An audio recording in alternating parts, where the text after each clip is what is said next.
Hi friends, welcome to my channel. இன்றைக்கி வெண்டைக்காய் பொரியல் தான் எப்படி செய்கிறதுன்னு பார்க்க போகிறோம். இந்த மாதிரி செஞ்சு பாருங்கள். ரொம்ப சிம்பிளாகவும் இருக்கும், நல்ல டேஸ்ட்டாகவும் இருக்கும். நம்ம சேனலை சப்ஸ்கிரைப் பண்ணாதவங்க சப்ஸ்கிரைப் பண்ணிடுங்க. இந்த மாதிரி ஒரு டைம் நீங்கள் செஞ்சீங்க அப்படின்னா திரும்ப நீங்களே செய்வீங்க. ஈஸியாகவும் இருக்கும், நல்ல டேஸ்ட்டாகவும் இருக்கும்.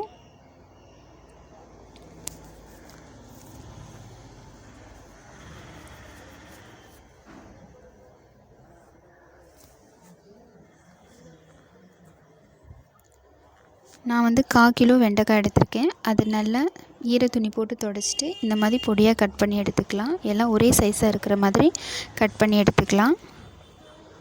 இப்போ இதை ஒரு ஃபேன் காற்று அடியிலையோ அல்லது வெயிலையோ ஒரு 10 நிமிஷம் காய விட்டுக்கலாம்.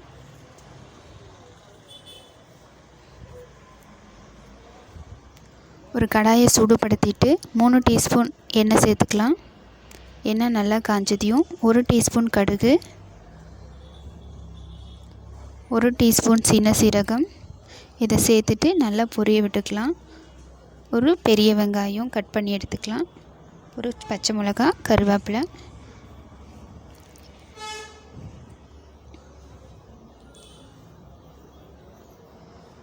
இப்போ இதையும் சேர்த்துட்டு நல்லா வதக்கி விட்டுக்கலாம். வெங்காயம் நமக்கு கண்ணாடி பதம் வர வரைக்கும் நம்ம நல்லா வதக்கி விட்டுக்கலாம்.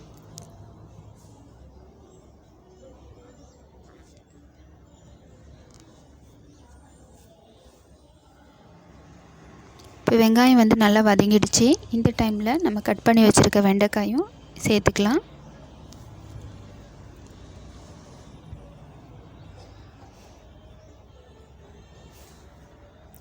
சேர்த்துட்டு நல்லா கலந்து விட்டுக்கலாம். ஒரு 10 நிமிஷம் நம்ம மூடி போடாமையே நம்ம இதை எண்ணெயிலேயே நல்லா வதக்கி விட்டுக்கலாம்.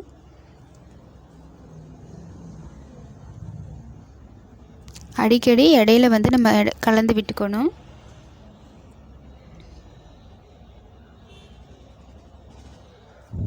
நம்ம இந்த மாதிரி செய்யும்போது தான் நமக்கு வளவளப்பே இருக்காது.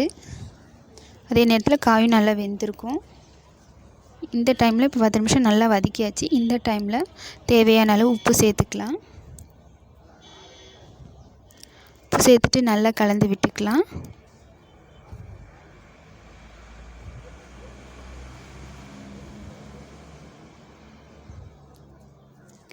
கால் டீஸ்பூன் மஞ்சள்தூள், அரை டீஸ்பூன் குழம்பு மிளகாய்த்தூள் சேர்த்துட்டு இதையும் நல்லா கலந்து விட்டுக்கலாம்.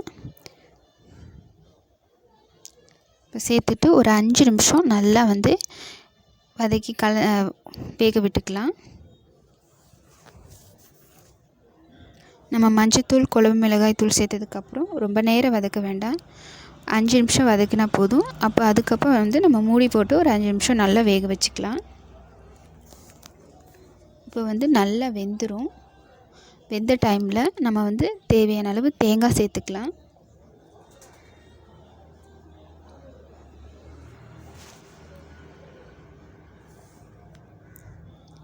இப்போ வெண்டைக்காய் நல்லா முழுமையாக வெந்துருச்சு.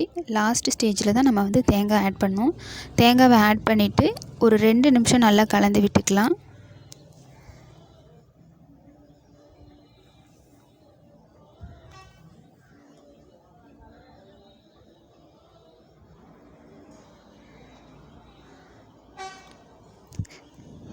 இந்த மாதிரி செஞ்சிங்கன்னா வெண்டைக்காய் பிடிக்காதவங்க கூட விரும்பி சாப்பிடுவாங்க. நல்ல டேஸ்ட்டாக இருக்கும், வளவளப்பு கொஞ்சம் கூட இருக்காது.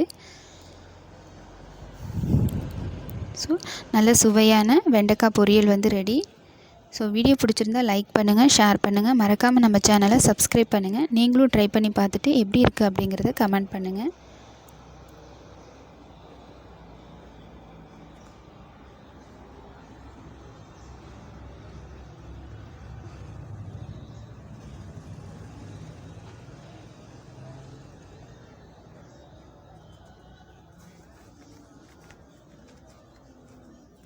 Okay friends, thank you.